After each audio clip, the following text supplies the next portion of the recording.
As the Strait of Hormuz boils again, is Tehran now openly branding Washington as addicted to war, accusing Trump of reaching for missiles every time a diplomatic off-ramp appears? When Iran's foreign minister tells Trump that Iranians never bow to pressure, is he just talking to Washington, or signaling to allies and rivals that coercion will only harden Tehran's stance? And if Tehran now boasts its missile arsenal is larger than before the war, flatly rejecting CIA estimates, is Iran trying to deter a new US strike, or to show the blockade hasn't broken its military spine? As Iranian officials insist Washington keeps killing talks with fresh attacks, is Tehran laying the groundwork to blame the next collapse in diplomacy squarely on Trump's war cabinet? By calling US moves a reckless military adventure, is Araghchi simply venting, or trying to paint Trump's Hormuz strategy as a dangerous gamble that even Iran's enemies should fear? With Mujtaba Khamenei weighing ceasefire terms while Araghchi issues fresh warnings, is the Trump-Mujtaba standoff now sliding toward a final choice between escalation and a fragile deal? As tensions spike again around Hormuz, Iran's leadership is warning that no amount of US military pressure or blockade will be enough to break Tehran's resolve. On May 8, Foreign Minister Abbas Araghchi accused the US of repeatedly choosing war when a diplomatic solution is on the table, framing American behavior as a deliberate pattern. He said Washington prefers reckless military adventure over serious negotiations, arguing that every time mediators open a path to talks, fresh strikes or shows of force derail it. Araghchi claimed that potential breakthroughs keep collapsing at the last minute, hinting that hawks inside the US system, or external spoilers, are sabotaging openings to keep Trump locked into war. He insisted that Iranians never bow to pressure, stressing that even under naval blockade and repeated strikes, Tehran views compromise under threat as worse than enduring more economic pain. The warning lands barely a day after US and Iranian forces again traded fire and warning shots near Hormuz, underscoring how fragile the line is between managed tension and open escalation. Araghchi said, and I quote, "Every time a diplomatic solution is on the table, the US opts for a reckless military adventure. Is it a crude pressure tactic? Or the result of a spoiler once again duping POTUS into another quagmire? Whatever the cause is, outcome is the same: Iranians never bow to pressure." Unquote. In the same post, Araghchi dismissed reported CIA assessments of Iran's missile strength and readiness, insisting US intelligence has badly underestimated Tehran's capacity.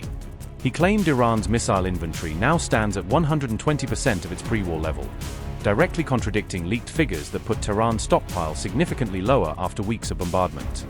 Araghchi added that Iran's mobile launcher capacity is also above where it was before the February 28 strikes, saying production and redeployment have more than offset battlefield losses. His comments came after reports of a classified CIA study, which concluded Iran could withstand months of blockade and retains about three-quarters of its pre-war missiles and launchers, a picture Araghchi insists is still too generous to Washington. New intelligence findings now appear to contradict President Donald Trump's aggressive pressure campaign and blockade narrative against Iran recently.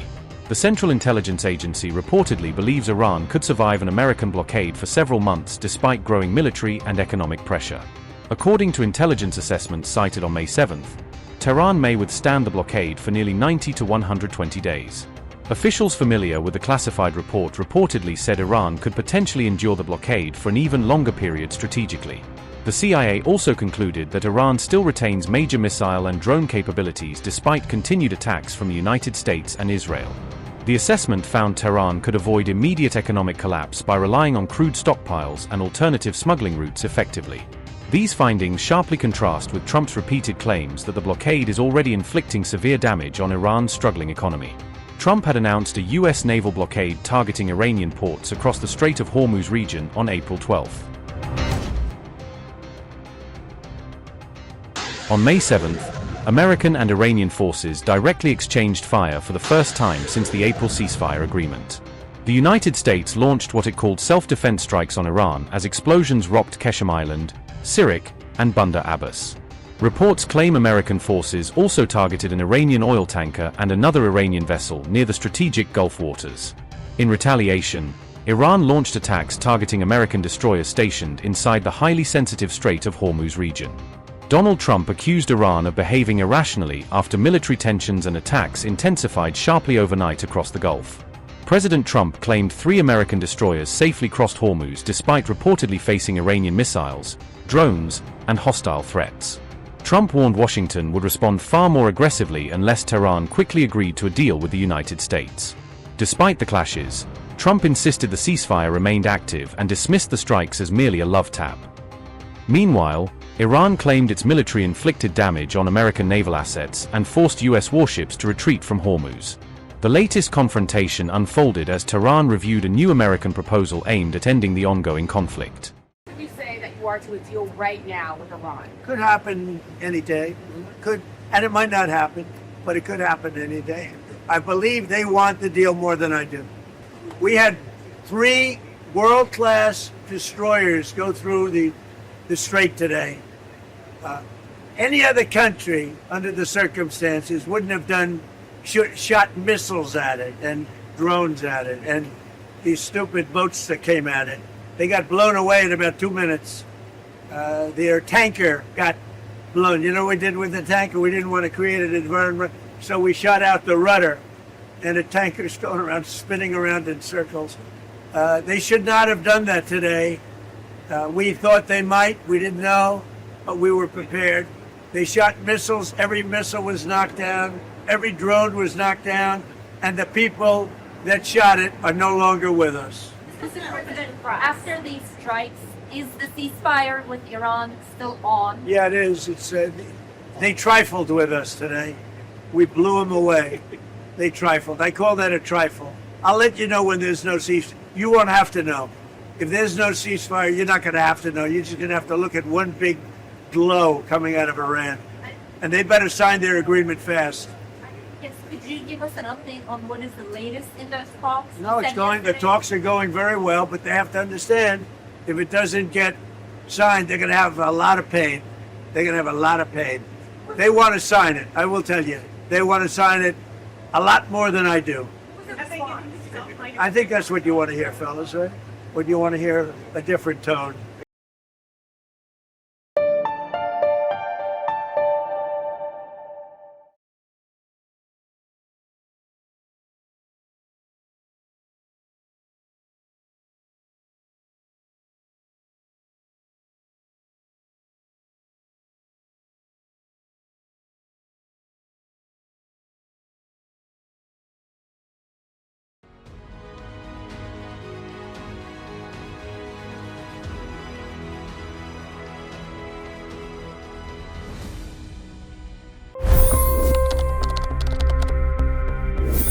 $25 crore गरीब गरीबी को परास्त करके बाहर निकले। For the good of our nation, let's work together and let's truly make America great again.